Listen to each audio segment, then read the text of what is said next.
ओम सुमुखश्चैकदन्तश्च कपिलो गजकर्णकः लंबोदरश्च विघ्नो विघ्ननाशो विनायकः धूम्रकेतुर्गणाध्यक्षो भालचन्द्रो गजाननः द्वादशेतानि नामानि या पठे शृणुयादपि विद्यारम्भे विवाहे च प्रवेशे निर्गमे तथा संग्रामे संकटे चैव विघ्नस्तस्य न जायते। ओम जयंती मंगला काली भद्रकाली कपालिनी दुर्गा क्षमा शिवा धात्री स्वाहा स्वधा नमोस्तुते। नमस्कार, स्वागत है आपका आचार्यवाणी में। मैं आचार्य डॉक्टर विक्रमादित्य आपके साथ हूँ। आज का विषय हमारा है तुला राशि वालों के लिए दिवाली के अवसर पर और अक्टूबर के अंतिम में ग्रहों का योग क्या कुछ आपके साथ करेगा। तुला राशि शुक्र प्रधान राशि और शुक्र प्रधान राशि ने इस वक्त आपकी राशि में जिस प्रकार से तुला राशि वालों के लिए जो ग्रह योग बन रहे हैं दिवाली के साथ साथ, जैसे हमने आपको सबको ज्ञात होगा कि इस वक्त महत्वपूर्ण ग्रहों का परिवर्तन का योग बन रहा है। बहुत सारे अद्भुत ग्रहों का परिवर्तन का योग बन रहा है जो आपकी राशि के दृष्टिकोण से एक तरह से धन के मामले में भी स्थिति अच्छी कर सकता है और साथ साथ कुछ नए योग बना सकता है। स्थितियों का धन का इनफ्लो बढ़ा सकता है। आमतौर पे लोगों को धन की आकांक्षा दिवाली पे सबसे होती है महालक्ष्मी कृपा। तो ओवरऑल महालक्ष्मी कृपा प्राप्त करने के योग अच्छे रूप से बनते दिखाई दे रहे हैं इस समय में, यदि यह समझा जाए तो। लेकिन कुछ ग्रह जो हैं हमेशा अच्छे तो होते हैं, लेकिन कुछ ग्रह साथ साथ परेशान करने के योग भी देते हैं। जैसे इस वक्त आप मान के चलें तो उन सब ग्रहों को भी ठीक करने के अनेक अनेक रास्ते समय समय पर उपस्थित होते रहते हैं। इस वक्त आप मान के चलें आपकी राशि के दृष्टिकोण से कितने ग्रहों का परिवर्तन का योग बन रहा है। बुध परिवर्तन की तरफ जाएंगे, बृहस्पति ऑलरेडी परिवर्तन करके आपकी राशि के अंदर से बहुत सारी चीज़ों को ठीक करने का योग बना चुके हैं। शुक्र भी बहुत जल्दी परिवर्तन करके आपकी राशि में ही पदार्पण करने का योग बनाने वाले हैं।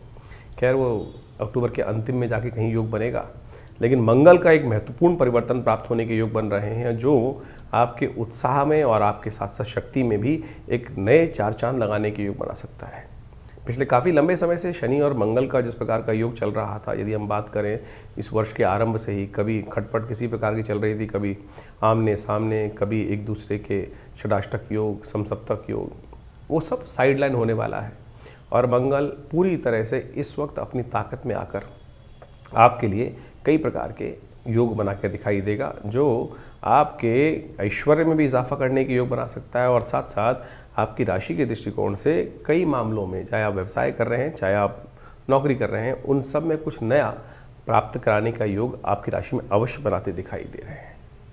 तो सिलसिलेवार तरीके समझ लीजिए कि दीपावली के महापर्व के समय में कैसे आप अपने इन ग्रहों की स्थिति को और सुदृढ़ कर सकते हैं, तो थोड़ी बहुत कमी जो है उसको कैसे ठीक कर सकते हैं। क्योंकि आमतौर पर हम लोग दिवाली के दिनों में जो कुछ खास उपाय जो शास्त्र में वर्णित हैं वो हम करते आते हैं और हम सब लोग महालक्ष्मी की उपासना भी करते हैं, गणेश की उपासना भी करते हैं, विघ्नों को दूर करने की आकांक्षा मांगते हैं। दीपावली से नव वर्ष के आरंभ की भी शुरुआत मानी जाती है। उन सब सिद्धांतों को हम आज आपके समक्ष रखने वाले हैं और भ्रांतियाँ भी दूर करने वाले हैं। आमतौर पर दीपावली के दिनों में आज इस बार तो खासतौर पे कुछ ऐसा बना दिया है लोगों ने कि कब मनाएं, कुछ 20 को मना रहे हैं, कुछ 21 को मना रहे हैं। तो आप खैर समझ लीजिए किस प्रकार का योग बनने वाला है और कब क्या करने से कैसा प्रभाव उत्पन्न होगा वो भी अब हम आपको पूरी तरह से बताएंगे। सबसे पहले बात कर लेते हैं 21 तारीख की। तो 21 तारीख को ग्रहों का योग कैसा रहेगा तुला राशि वालों के लिए आपको खासतौर पर समझ लेना चाहिए। मंगलवार का अवसर है और उस दिन अमावस्या तिथि का योग बन रहा है और उस दिन आपकी राशि में ही ग्रह परिवर्तन करने का सबसे बड़ा योग बना रहे हैं जो आपके अंदर उत्साह भी बढ़ाएंगे और साथ साथ सही सोच को, सही व्यवस्थाओं को भी आपके समक्ष लाने का योग बनाते दिखाई देंगे। मन जो है वो अच्छा प्रभाव उत्पन्न करने का योग बना रहा है 21 तारीख के दिन। दीपावली का महापर्व है। बहुत सारे लोग कई भ्रांतिवश 21 तारीख को दिवाली मना चुके हैं और कई लोग ऐसा सोचते हैं कि हमने एक दिन मना ली तो दूसरे दिन ना मनाए। देखिए शास्त्रों के दृष्टिकोण से इस बात को समझ लेना चाहिए कि वो हम पूरा विवेचना आपके समक्ष पूरे सैद्धांतिक तौर पर आपके समक्ष उपस्थित कर रहे हैं कि दिवाली क्यों 21 तारीख की ही है। तो खैर आपने 21-20 को मना लिए, कई लोग 21 को मना चुके हैं, तो हमें कोई दोष नहीं। बावला जब जागे वो तो विशेष तौर पर आप आज भ्रांति उत्पन्न करने का प्रयास करें, लेकिन कम से कम 21 को तो दीपक अवश्य जलाइएगा। 21 को यदि दीपक नहीं जलाए तो कहीं ऐसा ना हो कि लक्ष्मी वापस चली जाए। इस बात का ध्यान रख के कर लो, क्योंकि इस दिन आपकी राशि के दृष्टिकोण से जो ग्रहों का परिवर्तन होकर योग बना है ना, वो ऐसा है कि हल्की सी गलती कहीं हुई और कहीं राजयोग कुछ और ना बन जाए। तो इसलिए श्रद्धा के साथ महालक्ष्मी की उपासना करें। अपने घर में दक्षिणावर्ती शंख स्थापित करें। और क्या सिद्धांत है वो भी आप समझ लें। तो 21 तारीख को दिवाली का सुंदर योग बन रहा है।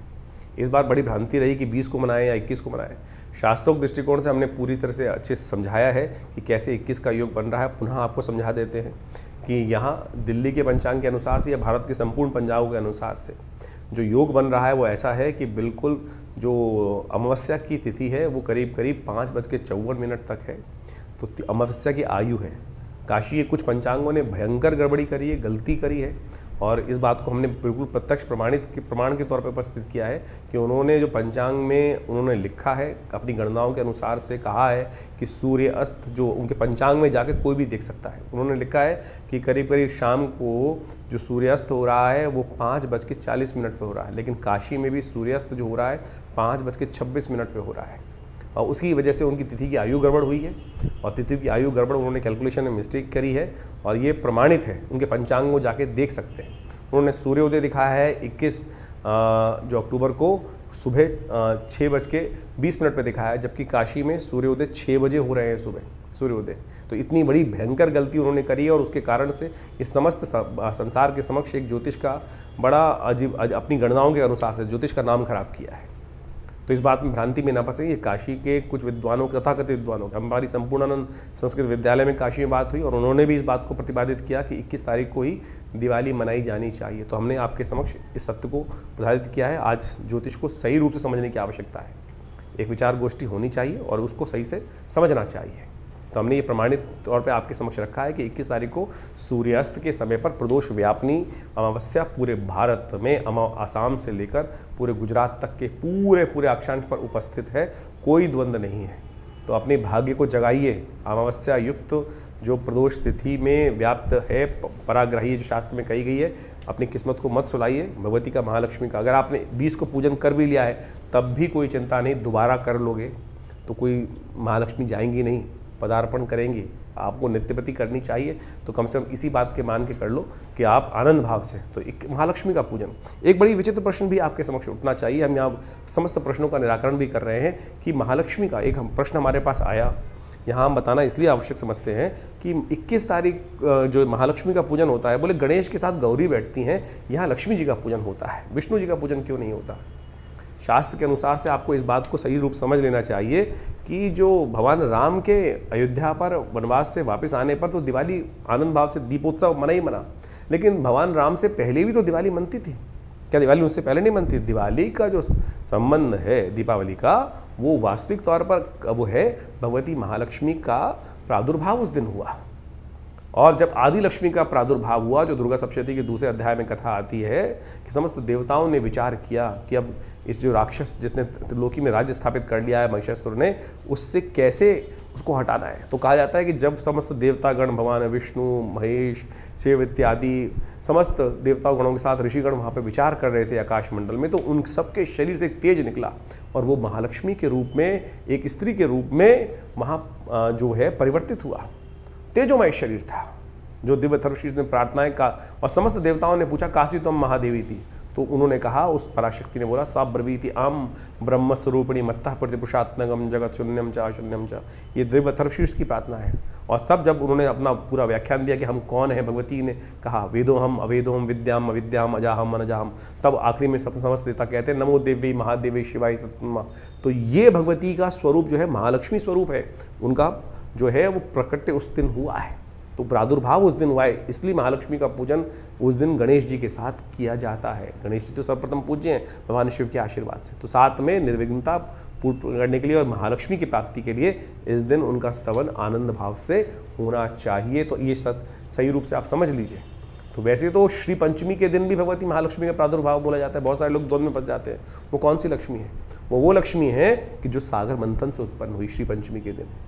ये भगवती आदि लक्ष्मी है जो जिनकी प्रार्थना भगवान विष्णु ने, भगवान शिव ने, ब्रह्मा ने स्वयं करी है। तो इस बात को जो आपस में मतभेद दिमाग में है भेद, उनको हटा दीजिए। तो आनंद भाव से भगवती की प्रार्थना करें। सुबह अपने पितरों के निमित्त अवश्य जो तर्पण इत्यादि है वो करना चाहिए। पहले पितृ पूजा, बाद में देव पूजा शास्त्र कहते हैं। तो 21 तारीख को सुबह अपने पितरों के निमित्त पूजन करें, उनको तर्पण इत्यादि करें, ब्राह्मण भोजन कराएं। शाम के समय जो प्रदोष काल है, जब सूर्यास्त हो रहा है आपके क्षेत्र में, जैसे दिल्ली में सूर्यास्त करीब करीब हो रहा है, वो हो रहा है करीब करीब 5:40 के आसपास, और उसी समय के बाद से लेकर रात्रि में 8 बजे तक। अब ये छोड़ दीजिए, जब एक बार डिसाइड हो गया कि प्रदोष व्यापनी अमावस्या हो गई, तो उसमें ये छोड़ दीजिए कि 5:57 पर खत्म हो जाएगी, तो फिर उसके बाद कोई फायदा नहीं। अरे पूरा मुहूर्त बन गया, जब योग बन गया तो पूरे 24 घंटे का मुहूर्त बन गया। तो शाम के समय प्रदोष काल में, जब सूर्यास्त के बाद से लेकर जब भी मुहूर्त आपके लिए व्याप्त हो रहा हो बढ़िया, उसमें आप आनंद भाव से माँ भगवती का, श्री गणेश का, लक्ष्मी जी का और साथ में कुबेर इत्यादि का समस्त पूजन घर में आनंद के साथ बैठ के करें। षोडशोपचार, पंचोपचार पूजन अवश्य करने का प्रयास करें, और उससे क्या होगा, भगवती महालक्ष्मी की प्रसन्नता प्राप्त होगी। पूजन के अंत में निशीतकालीन जो पूजा का समय है वो है रात्रि को 11 बजे से लेकर करीब करीब रात के 1:30 बजे तक। तो उस समय में भगवान शंकर के साथ अघोर मंत्र के साथ भगवान की पूजा होनी चाहिए भगवत की। उस दिन श्रीयंत्र को अपने घर स्थापित करना चाहिए दिवाली के पूजन में। साथ साथ शंख के द्वारा भगवती का सुंदर रूप से पूजन, शंख दक्षिणावर्ती शंख के रूप में भगवती महालक्ष्मी का जो पूजन करते हैं ना, कहा जाता है महालक्ष्मी अद्भुत रूप से उस घर में प्रतिष्ठा कर लेती हैं, रहती हैं। और साथ में पूजन के साथ साथ अवश्य वहाँ एक काम करें कि कमल के पुष्पों का एक शैया बनाकर भगवती को प्रदान करें, या आनंद भाव से पूजन करें। असंख्य दीपक जलाएं, 2 खूल इत्यादि समस्त रूप से भगवान का, भगवती का पूजन करेंगे तो आनंद भाव से भगवती की कृपा से आपके कष्ट निवारण करने का योग बनेगा। तो आनंद भाव से भगवती का पूजन करें। ये समय बहुत बढ़िया है, दीपावली का महापर्व है, और ऐसे में समस्त योगों के अनुसार से मन के द्वंद्व को हटाइए। हम पुनः कहेंगे कि अगर आपने 20 तारीख को कर भी ली है तो दोबारा भी करने में कोई निषेध नहीं है। कम से कम इस मुहूर्त को मत जाने दीजिए। तो तथाकथित विद्वानों के मतद्वंद के अनुसार से जो आपस में उनका अंतर्द्वंद है उसको भूल जाइए और अपने इस योग का लाभ उठाइए। 21 तारीख को दीपावली बहुत शुभ योग में आ रही है। मंगलवार की दीपावली जो होती है ना, अगर उस योग को आप हटा देते हैं, उस योग में परमात्मा की आराधना नहीं करते हैं, तो फिर ये अमंगलकारी भी हो जाती है। इस बात का ध्यान कर लेना चाहिए। तो आनंद भाव से भगवती का स्तवन करें। बहुत सुंदर योग बनकर आया है, तो ऐसे में समस्त कष्टों को निवारण करने के लिए भगवती का आवाहन करें। भगवती घूम रही हैं, तो आपके घर में सुंदर रूप से दीपों की माला बनाकर आनंद भाव से आप परमात्मा का, भगवती का पूजन करें। कल्याण के योग अद्भुत रूप से बनेंगे। सुगंधी युक्त तेल से जो घी जला रहे हैं उसमें थोड़ा इत्र अवश्य डालिएगा। असंख्य दीपक जितने भी चला सकते हैं, तो आप अवश्य इस प्रकार से पूजन करेंगे, कल्याण होगा। तो तुला राशि वालों, आपकी राशि के दृष्टिकोण से हमने आपके समक्ष वो सारी बातें शास्त्र के दृष्टिकोण से रखी हैं। तो दीपावली आनंद के साथ मनाएं। दीपावली आप सबके लिए आशीर्वाद बहुत बहुत शुभ हो। माँ भगवती आप पर कृपा करें, और जिस प्रकार से हम अंधेरे को दूर भगाने के लिए दीपक की एक पूरी वली जलाते हैं, पूरी दीपों की माला प्रज्वलित कर कर हम भगवती का आवाहन करते हैं। भगवती अवश्य आपके घर में पदार्पण करें। आनंद भाव से भगवती का स्तवन आप करें और समस्त विघ्न भगवती दूर करें आपके जीवन में। 22 तारीख का दिवस नव वर्ष का आरंभ का दिवस है, बुधवार का दिन है, और उस दिन प्रतिपदा, कार्तिक मास की प्रतिपदा का योग बन रहा है, और उस दिन नव वर्ष आरंभ होता है। ग्रह नक्षत्रों के दृष्टिकोण से, आपकी राशि के दृष्टिकोण से यदि हम बात करें तो ग्रह बड़े अनुकूल अवस्था में आपकी राशि में बनते दिखाई दे रहे हैं।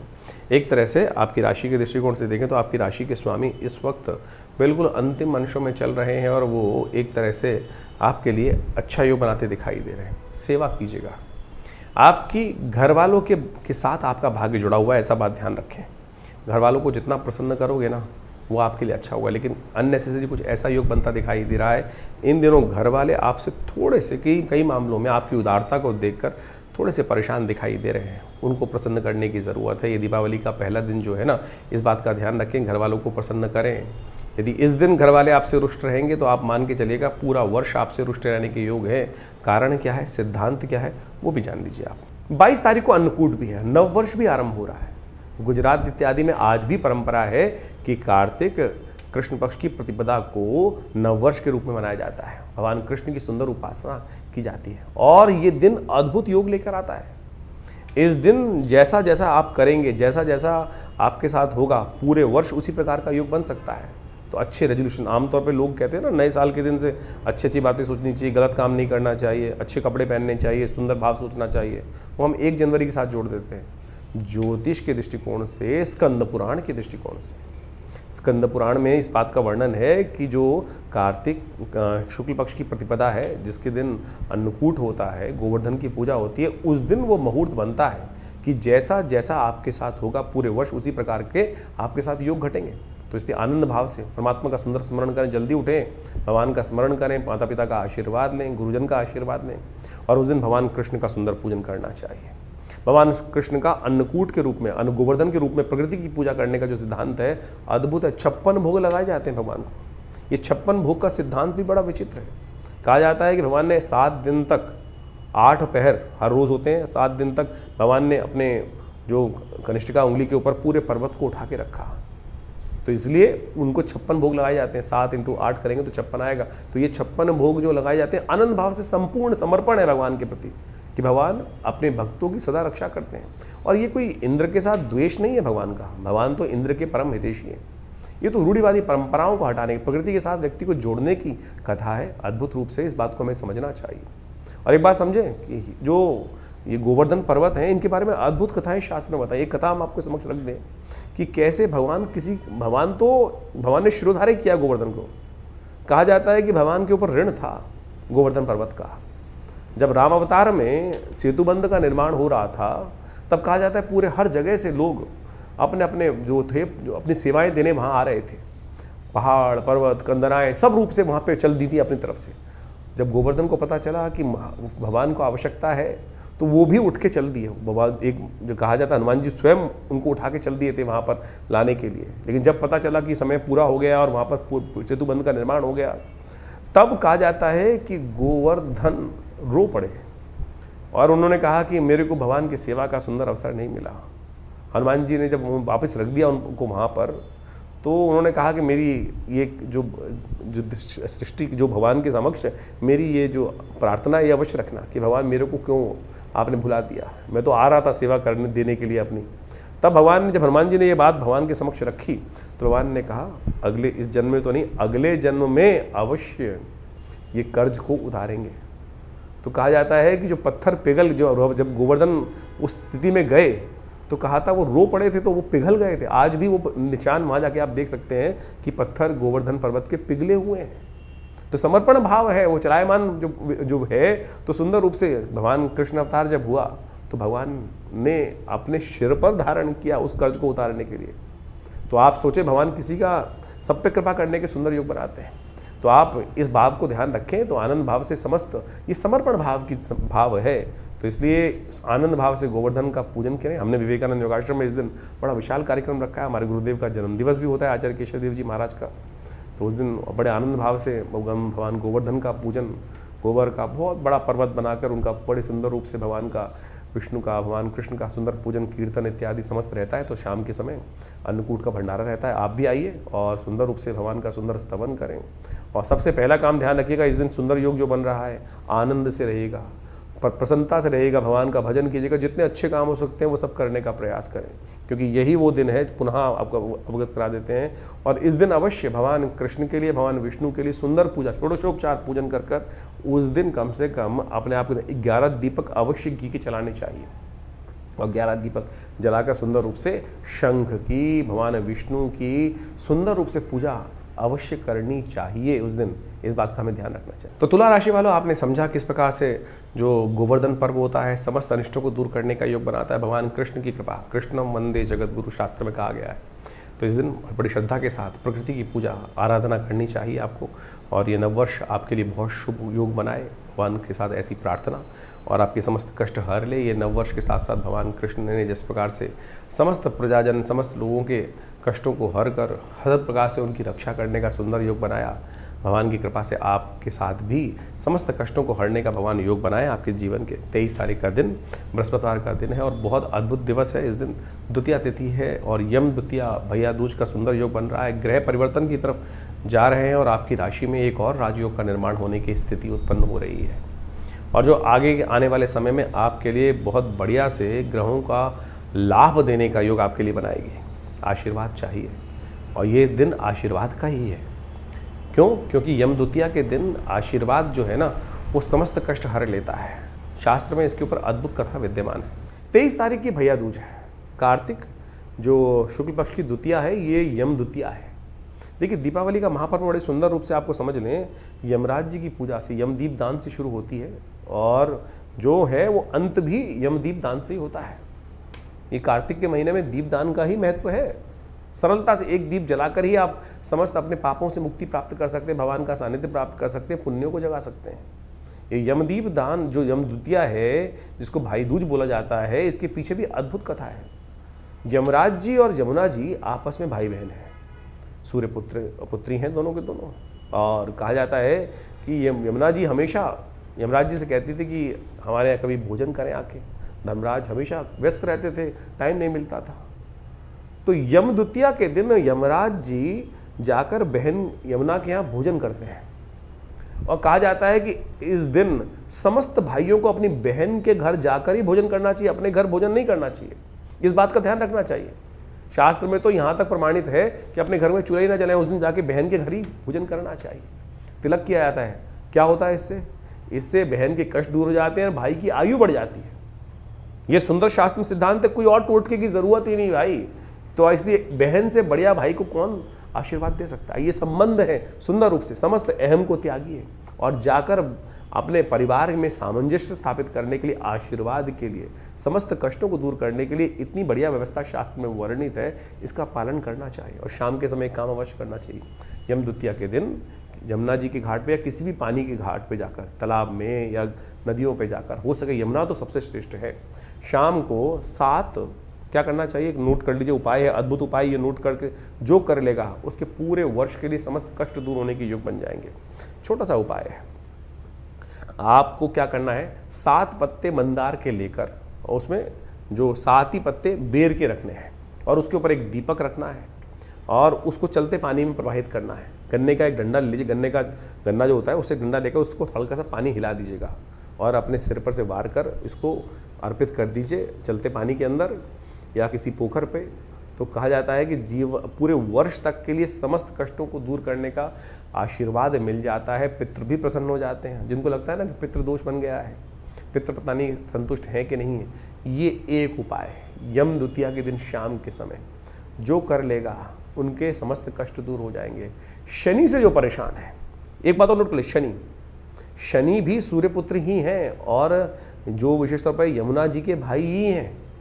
ये उपाय यदि आप कर लेंगे तो शनि की जो आपके जीवन में कष्टों के योग चल रहे हैं, शनि 7.5 चल रही है, ढैया चल रही है, कुछ भी चल रही है, तो उससे भी कष्ट निवृत्ति का योग बन जाएगा। तो ये अकाट्य प्रयोग है, आप ध्यान लीजिए। तो इस बात का ये उपाय आपने कर लिया तो आप समझ रहे हैं शनि भी आपके अनुकूल हो जाएंगे, शनि आपको परेशान नहीं करेंगे। तो शास्त्रोक्त विधि के अनुसार से हमने पौराणिक कथाओं के माध्यम से ये जो पूरा समस्त आख्यान आपके समक्ष उपस्थित किया है, कर लीजिए, कल्याण होगा। तो तुला राशि वालों, आपने देखा कि किस प्रकार से भैया दूज के दिन हमको आराधना करनी चाहिए अपने समस्त कष्टों। एक उपाय जो है, जो हमने आपको बताया, वो ध्यान रखिएगा। आपकी राशि में इस वक्त शनि महाराज जहाँ चल रहे हैं ना, बहुत सुंदर हैं, लेकिन उनको थोड़ी ताकत की ज़रूरत है। ये उपाय जो बताया ये अवश्य कर लीजिएगा। एक बात और ध्यान रखें, इस दिन यमराज जी और चित्रगुप्त जी का पूजन किया जाता है। सुबह सुबह किसी अच्छे योगी ब्राह्मण को बुलाकर उनके द्वारा अवश्य ये काम करें कि चित्रगुप्त के निमित्त श्राद्ध इत्यादि कर्म अवश्य करा लें, क्योंकि यम द्वितीया है। यमराज जी के निमित्त चित्रगुप्त जी का जो पूजन कर लेता है, पूरे वर्ष उनके जीवन के कष्ट, एक जैसे इंश्योरेंस ली जाती है ना, ये यदि इस दिन ये उपाय कर लें, यम द्वितीया के दिन यम तर्पण जिसको कहा जाता है वो कर लिया जाए, यमादि 14 जो उनके मंत्र हैं उनको जप करके उनका तर्पण कर लिया जाए, तो पूरा वर्ष आपके लिए सिक्योर हो जाता है। इस बात का हमें ध्यान रखना चाहिए। 24 तारीख शुक्रवार का अवसर है और उस दिन तृतीया तिथि विद्यमान है।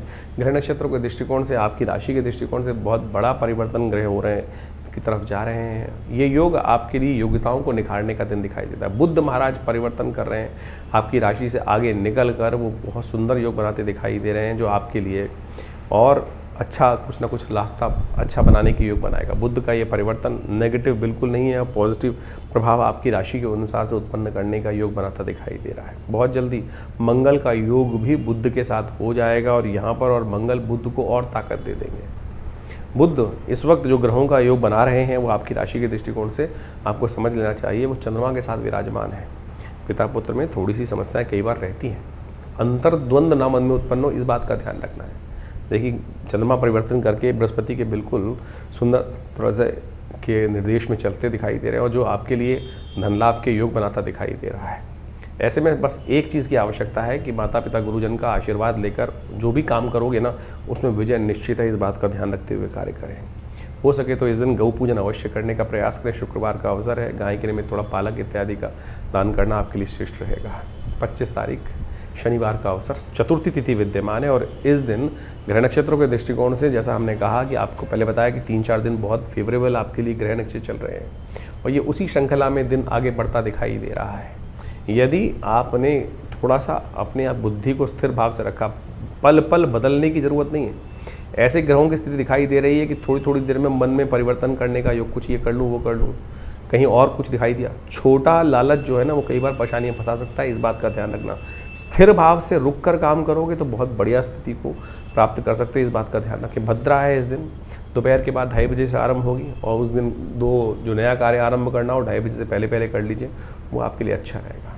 शनिवार का दिवस है, कोशिश ये करें शनि के निमित्त इस दिन श्वान को कुछ रोटी इत्यादि सुबह सुबह अवश्य डाल दें, कुत्ते को अवश्य कुछ रोटी वगैरह डाल दें, कौवे को डाल दें। दोनों उपाय आपके लिए बड़े श्रेष्ठ रहेंगे, कर लीजिए, आपके कल्याण के लिए है, अच्छा है, आपका कोई बहुत बड़ा खर्चा नहीं है। और हम इस कार्यक्रम के माध्यम से आपके समक्ष छोटे छोटे शास्त्रोक्त विधि से बताए उपाय बताने का प्रयास करते हैं, वो कर लेने चाहिए आपको।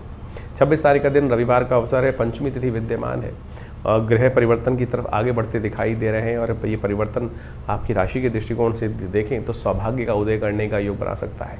ये दिन सूचना लेकर आ रहा है कि समय का सदुपयोग जिसने कर लिया उसके लिए स्थितियां बहुत बढ़िया हो सकती हैं, लेकिन आपके समस्त आसपास जो लोग एकत्र हैं वो थोड़ा थोड़ा आपके लिए जो है अपने अपने फ़ायदे की सोचेंगे, आपके फ़ायदे की कम सोचेंगे। इसलिए आपको ध्यान रखना है कि आपको अपना फ़ायदा पहले सोचने की ज़रूरत है। बस आपने यदि अपने फ़ायदे के, अपने लाभ के अनुसार से कार्य किया तो दिन आपके नाम होगा, नहीं तो जो कहीं ना कहीं आपकी शक्ति को अपने लिए यूटिलाइज कर गया तो फिर वो लाभ उठा लेगा। यही ग्रहों का खेल है इस वक्त, तो इसको समझते हुए कार्य कर लेना चाहिए आपको। सौभाग्य पंचमी है, रविवार का अवसर है, इसलिए संत महात्माओं का आशीर्वाद लेने का आपको प्रयास करना चाहिए, ये आपके लिए बड़ा श्रेष्ठ रहेगा। सूर्य भगवान का अवश्य ध्यान करें क्योंकि रविवार का अवसर है। गेहूँ इत्यादि का दान, नमक का दान करना आपके लिए, क्योंकि चंद्रमा सूर्य जो है इन दिनों कमज़ोर स्थिति में चल रहे हैं और सूर्य कीर्ति के मालिक है और कीर्ति में वृद्धि के योग तभी बन सकते हैं आपकी राशि में स्वयं विराजमान है। अननेसेसरी की छोटी छोटी बातों में क्रोध गुस्सा जो है ना वो थोड़ा परेशान करते दिखाई दे रहे हैं, तो अपनी सामर्थ्य को समझते हुए कार्य करें। बहुत सारी चीज़ें आपके बस में नहीं है, बस गुस्सा ना करें, इस बात का ध्यान रखें। इसलिए कह रहे हैं आपको नमक का दान कर दीजिए। कहीं भंडारा चल रहा हो, आप अपनी 2 थैली लेकर नमक वहाँ भिजवा दीजिए, क्या दिक्कत है। नमक का तो दान बहुत महंगा नहीं है, तो इसलिए कर लेंगे तो बहुत अच्छा रहेगा आपके लिए। अब हम बात कर लेते हैं 27 तारीख का दिवस, और ये आपके सूर्य का ही इलाज करने का दिवस है क्योंकि इस दिन छठ महापर्व है और आपकी राशि के दृष्टिकोण से सूर्य जो है आपके लाभ के स्वामी है।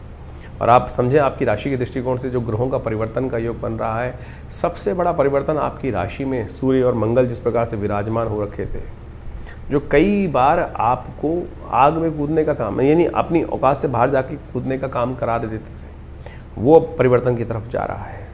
अपने घर जा रहे हैं मंगल महाराज परिवर्तन कर कर, और ये शनि के षडाष्टक योग को समाप्त कर रहे हैं। पिछले करीब करीब जो 9-10 महीने से शनि और मंगल का एक खेल चल रहा था, चोर सिपाही का, कभी वहाँ मैं आगे कभी वो आगे, और कभी ना कभी तलवार लेकर कुछ ना कुछ स्थिति उत्पन्न करने के योग रहे थे, अब वो शांति की तरफ ज़्यादा दिखाई देगा और वो आपके लिए प्रोग्रेसिव योग बनाता दिखाई देगा। आपकी चीज़ों को आपके पास रोकने का, जैसे धन फ्लो जो है उसको आपकी तरफ, लाभ की तरफ रोकने के योग बना सकता है, यानी आपकी सेविंग्स बढ़ने के योग भी बनते दिखाई दे। ठहराव आपकी कुंडली के अनुसार से जो भागदौड़ थी उसमें ठहराव आने के योग बन सकते हैं। गजकेसरी योग भी इस वक्त आपकी राशि में बनकर तैयार हो रहा है, जो आपके लिए कहीं ना कहीं स्थिति को आपको लाभ देने के योग बहुत जल्दी ग्रह परिवर्तन करके गजकेसरी योग भी बनकर तैयार होने वाला है। तो उससे पहले मंगल ने परिवर्तन कर आपके रास्तों को बहुत पॉजिटिव करने के योग बना दिए हैं। तो ऐसे में अवश्य ध्यान रखिएगा, भगवान सूर्य को थोड़ा सा जल अवश्य दें। सूर्य को अर्घ देना, छठ का पर्व चल रहा है और पूरा जो उत्तर पूर्व भारत है वहाँ पर विशेष तौर पर ऐसे में सूर्य को शक्ति से शक्ति प्राप्त करने के योग बन रहे हैं, क्योंकि आमतौर पर सूर्य इन दिनों सबसे कमज़ोर अवस्था में होते हैं। तो इन दिनों भगवान सूर्य को यदि दर्शन कर उनको अर्घ देकर, उनका व्रत कर उनका पूजन कर लिया जाए तो ये कीर्ति को वृद्धि करने वाले योग बनाते हैं। तो इसको अवश्य ध्यान करते हुए करना चाहिए, आपके लिए कल्याणकारी रहेगा। 28 तारीख का दिवस मंगलवार का अवसर है और इस दिन षष्ठी तिथि थोड़ी वृद्धि की तरफ दिल्ली के पंचांग के अनुसार से विराजमान होकर बैठी हुई है और ये दिन आपकी राशि के दृष्टिकोण से कुछ इशारा करता दिखाई दे रहा है और वो इशारा इस प्रकार से आपकी राशि में बना हुआ है कि आप पराक्रम को सही जगह पर लगाएं, शक्ति को सही जगह पर लगाएं।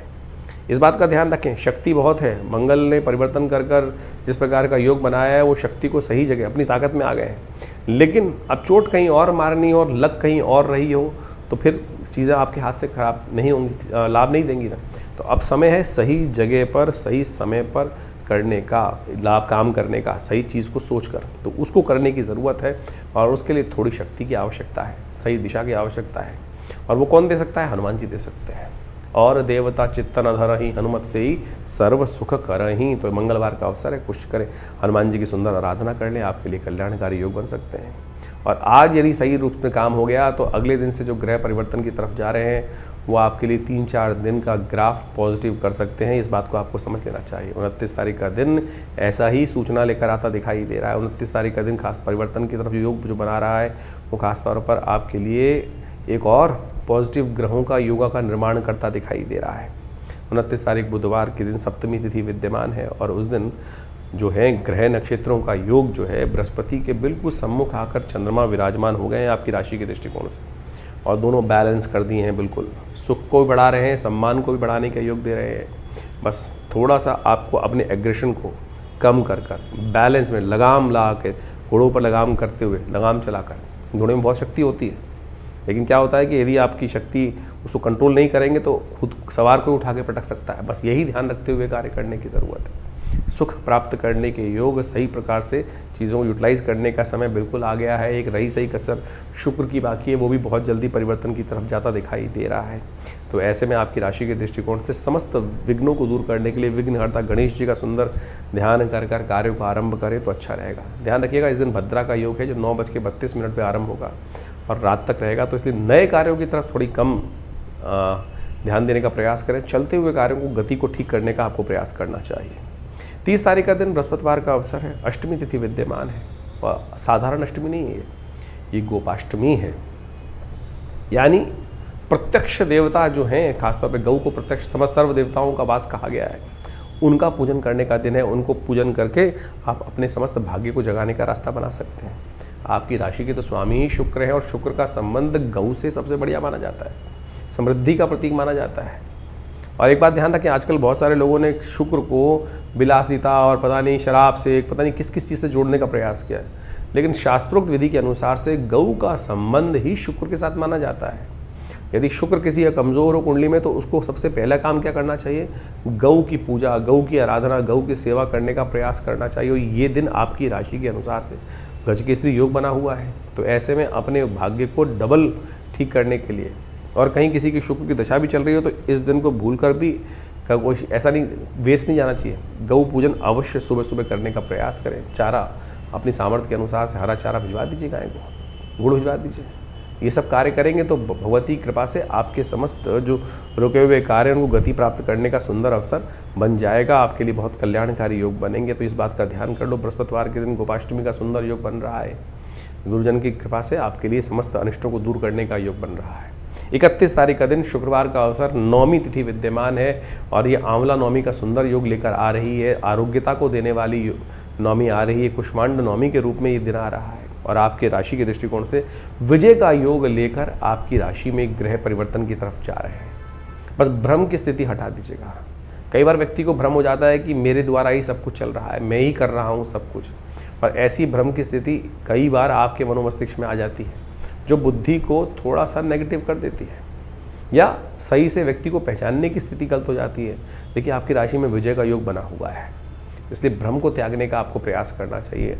अपने आप को अंडर एस्टिमेट ना करें, इस बात का ध्यान रखें। आपके अंदर सही चीज़ है, विचारों को ठीक रखते हुए कार्य करेंगे तो बहुत अच्छा रहेगा। इस दिन पंचक आरंभ हो रहे हैं, 5 दिन के लिए ध्यान रखना चाहिए आपको। जो एकत्रीय वर्णन का कार्य है, लकड़ी को एकत्र करने का, छत ना डालने का कार्य, ये सब कार्य ध्यान से करें, ना करें तो अच्छा रहेगा। और ऐसे में साथ में आंवला नौमी है, आरोग्यता प्राप्त करने के लिए आने वाले कुछ दिन विशेष तौर पर स्वास्थ्य के लिए ध्यान रखने के लिए दिखाई देते हैं। और जो भी काम करे, क्योंकि इन दिनों सूर्य आपका थोड़ा सा कमज़ोर अवस्था में चल रहा है, तो आरोग्यता प्राप्त करना सबसे पहली आवश्यकता है। और आंवला नवमी उसके लिए अद्भुत योग लेकर आती है। आंवला नवमी के दिन विशेष तौर पर भगवान विष्णु की उपासना जो कर लेते हैं, उनके समस्त आयुष संबंधी समस्याएं ठीक करने के योग बन जाते हैं। शास्त्र के दृष्टिकोण से कहा जाता है कि इस दिन से आंवला पूजन करने के बाद एक आंवला रोज यदि पूरी सर्दी आप खा लें तो आपकी स्वास्थ्य संबंधी समस्या, जो ग्रह इस वक्त शनि को देख लें, चाहे आप बृहस्पति को देख लें, वो कहीं ना कहीं स्वास्थ्य के मामले में थोड़ा नेगेटिव चल रहे हैं, तो उनको ठीक करने के लिए ये सुंदर योग है। तो इसको अपनाइए, कल्याण होगा। तो ये जो ग्रहों का योग आपने समझा, नित्यपति जो ग्रहों का परिवर्तन आपके समक्ष उपस्थित होता है, और इस अक्टूबर के महीने में तो बहुत सारे महत्वपूर्ण ग्रह परिवर्तन की तरफ जा रहे हैं। ये सब आपको समझ में आना चाहिए। मंगल स्वग्रही होने जा रहे हैं। शुक्र बहुत जल्दी अक्टूबर समाप्त होते ही स्वग्रही अपने रूप में आ जाएंगे। बृहस्पति उच्च के हो गए। शनि अब पुनः मार्गी होने की तरफ जा रहे हैं। तो ये ग्रहों का जो विशेष परिवर्तन है, कुछ नया, यानी दीपावली के बाद से ऐसे जैसे ग्रहों का परिवर्तन होने के योग बने हैं, वो महत्वपूर्ण परिवर्तन आपके जीवन में लाने के योग बनाएंगे। जब ग्रह अपनी शक्ति में आते हैं तो कई प्रकार से अच्छे समय को आपके समक्ष लाने का उपस्थित योग बना देते हैं। तो ऐसे में हमको अपने आप को तैयार करना चाहिए। तो ग्रहों का योग जो है, जिस प्रकार से आपने समझा है, आपकी राशि के दृष्टिकोण से परिवर्तन की तरफ चला गया है। चीज़ें बिल्कुल बहुत सारी चीज़ों के मामलों में अनुकूल परिस्थिति बन रही हैं। जो शनि का मंगल के साथ एक विचित्र प्रकार का योग पिछले करीब 3-4 महीनों से 5 महीनों से लगातार चल रहा था। पहले समसप्तक योग, पहले षडाष्टक योग, फिर षडाष्टक योग पुनः बना, और अब मंगल पूर्ण ताकत में आ चुके हैं, बृहस्पति से दृष्ट हो चुके हैं, शुक्र भी स्वग्रही होने के योग बना रहे हैं। तो इस प्रकार से इन सब समस्त ग्रहों ने परिवर्तन कर आपकी किस्मत में कुछ नया करने का, व्यवस्था बनाने का योग बनाया है। तो आप अच्छे से समझ लीजिए। और जब समय ठीक चल रहा हो ना, तो हमको पूरा तटस्थ होकर, कई बार क्या होता है, मन हतोत्साहित हो जाता है। लगातार कई बार जीवन में समय खराब चल रहा होता है तो मन ये ऐसा हो जाता है कि कुछ होगा ही नहीं, मेरे करने से कुछ होना ही नहीं है। तो ऐसे में हम हार जाते हैं। और जबकि स्थितियां बिल्कुल परिवर्तन करते हुए टाइम नहीं लगता है, वैसे ही परिवर्तन की स्थिति अब आ चुकी है। जैसा हमने आपको कहा, मंगल स्वग्रही होने के योग बना रहे हैं, अपनी राशि में आ रहे हैं, पूर्ण ताकत में आ रहे हैं। और हिम्मत से बहुत सारी, सबसे बड़ा परिवर्तन तो बृहस्पति ने किया है। लंबा समय नहीं है, सोने का समय नहीं है। जो जागत है सो पावत है, जो सोवत है सो कुवत है। इस बात का ध्यान कर लो साफ साफ। और नहीं तो फिर ये समय तो अभी कैसे, दिसंबर तो आया जाता है, 4 दिसंबर के आसपास बृहस्पति पुनः फिर बदल जाएंगे और फिर वही स्थिति में चले जाएंगे। उच्च के बृहस्पति सुंदर तरीके से ग्रहों पर अपना कंट्रोल उपस्थित कर चुके हैं। तो अब आपको समझना है कि आपको चीज़ों को कैसे ठीक करना है। हाँ, अगर अभी भी आपको लग रहा है कि आपके जीवन में परिवर्तन नहीं आ रहा, तो आपको फिर गोचर के दृष्टिकोण से नहीं, अपनी जन्मपत्री को दिखाना चाहिए। हो सकता है कुछ महादशाएं खराब चल रही हैं, और बहुत ऐसा लंबा चौड़ा उपाय नहीं होते हैं। बहुत सारी चीज़ें लोग चाहते हैं कि परिवर्तन होता ही नहीं है, लेकिन उनको सही रूप से करने की आवश्यकता है। हमने देखा है परिवर्तन होता है। बहुत सारे लोग लगातार हमारे साथ जुड़े हुए हैं, और हमने जैसे जैसे उपाय उनसे कराए हैं, उनके जीवन में महत्वपूर्ण परिवर्तन का योग बना, निश्चित तौर पे बना, अच्छे से सामने देखने पे बना। और बिल्कुल परिवर्तन कर्म से बनता है, विश्वास से बनता है, सही दिशा में कार्य करने से बनता है। कार्य तो सब कोई कर रहे हैं। अब कोई लठ ऐसे मार रहा है, कोई वैसे मार रहा है। ज्ञान के अनुसार से एक पॉइंट पर यदि हम कार्य करने का रास्ता सही सेट कर लें, विज्ञान के अनुसार से, समय के अनुसार से, बुद्धि के अनुसार से, देव योग के अनुसार से, तो कैसी चीज़ें हमारे हाथ में नहीं आएंगी। ये विश्वास हमको जगाना चाहिए। ज्योतिष विज्ञान वही विश्वास जगाता है, और सही रूप में सही चीज़ों को कर कर, परमात्मा के सामने प्रार्थना कर कर, सही रूप यदि उपाय कर लिया जाए, तो सही माने परिवर्तन, किस्मत जगाने के मार्ग बहुत जल्दी से प्रशस्त हो सकते हैं। तो जैसा हमने आपको आपके ग्रहों का योग बताया है, तो उसको सही समझ लीजिए, अपनी जन्मपत्री को अच्छे से। क्योंकि क्या होता है कि एक बार हम लोग गोचर के दृष्टिकोण से बहुत सारी चीज़ों को देखते रहते हैं, जैसे हम आपको बताते हैं। तो गोचर का एक पार्ट है, इसके अंदर बहुत सारी चीज़ें अपने वो क्या होता है, आजकल बहुत सारे लोग जब जन्मपत्री दिखाने आते हैं, तो आजकल यूट्यूब चैनलों की मेहरबानी से आधे ज्योतिषी खुद बन के ही आते हैं, और पूरा ज्ञान होता नहीं है। तो क्या होता है कि फिर नीम हकीम खतराए जान हो जाती है स्थिति। तो कई बार वो चीज़ें समझ में नहीं आती हैं। छोटी छोटी चीज़ें कई बार हम अपने लिए देख रहे होते हैं तो नहीं देख पाते हैं। सामने वाला जब देखता है और बिल्कुल न्यूट्रल होकर देखता है, तो वो चीज़ें सामने आ जाती हैं। और हमने देखा है कि बिल्कुल छोटे से रूप में यदि उसको परिवर्तन करने का मार्ग, हल्का सा परिवर्तन करने का मार्ग पकड़ लिया जाए, सही दिशा पकड़ ली जाए, तो किस्मत जागने के योग बन सकते हैं। तो आप बिल्कुल इस समय को बर्बाद मत कीजिएगा, समय आपके बिल्कुल उपयुक्त हैं, चीज़ों को सही दिशा में करने का प्रयास करें। और जिस प्रकार से कभी कभी सही समय पर जाकर, आजकल मॉडर्न साइंस में बोला जाता है ना कि जब को सब ठीक चल रहा हो तो डॉक्टर के पास जाके एनालाइज कराते रहना चाहिए, तो उसी प्रकार से ज्योतिष विज्ञान में भी ग्रहों का एक युग कभी नहीं रहता, हर समय परिवर्तन का युग बनता है। तो समय समय पर अपनी जन्म पत्रिका, समय चीज़ों का विचार विमर्श, चीज़ों को समझने का मार्ग करते रहना चाहिए, और उससे क्या होता है कि चीज़ें सही दिशा में सही समय पर पकड़ में आ जाती हैं। और वो नहीं तो फिर क्या होता है कि यार मेरा बैठा हुआ व्यक्ति कहाँ, मिलने वाला व्यक्ति कहाँ बैठा हुआ था, मुझे पता ही नहीं चला। यही तो किस्मत सोने का तरीका है, यही कारण है ना कि हमको पता ही नहीं चला कि हमारा किस्मत जगाने के लिए व्यक्ति बैठा हुआ था, और जब उसका समय निकल गया तब जाकर हम जागे, अरे चीज़ हाथ से निकल गई। तो ऐसा ना करें, जगाइए किस्मत को और ग्रहों को सही स्थिति को समझें और जन्मपत्री को सही से समझकर, चीज़ों को सही समझकर, और बहुत सारी चीज़ों के अनुसार से हम आपके जो भविष्य बल को समय समय बताते रहते हैं, उसको सही से समझकर कार्य कीजिए। देखिए किस्मत बदलने के लिए बिल्कुल तैयार है, और आशा करते हैं, भगवान से प्रार्थना भी करते हैं। जैसा हमारे आश्रम पर नित्य प्रति बहुत सारी अनुष्ठान इत्यादि, यज्ञ इत्यादि, पूजा इत्यादि चलती रहते हैं। जन कल्याण के योग बनाएं, अपने स्वयं भी अच्छा करें और समाज को भी अच्छी तरफ ले जाने का प्रयास करें। धन्यवाद, नमस्कार।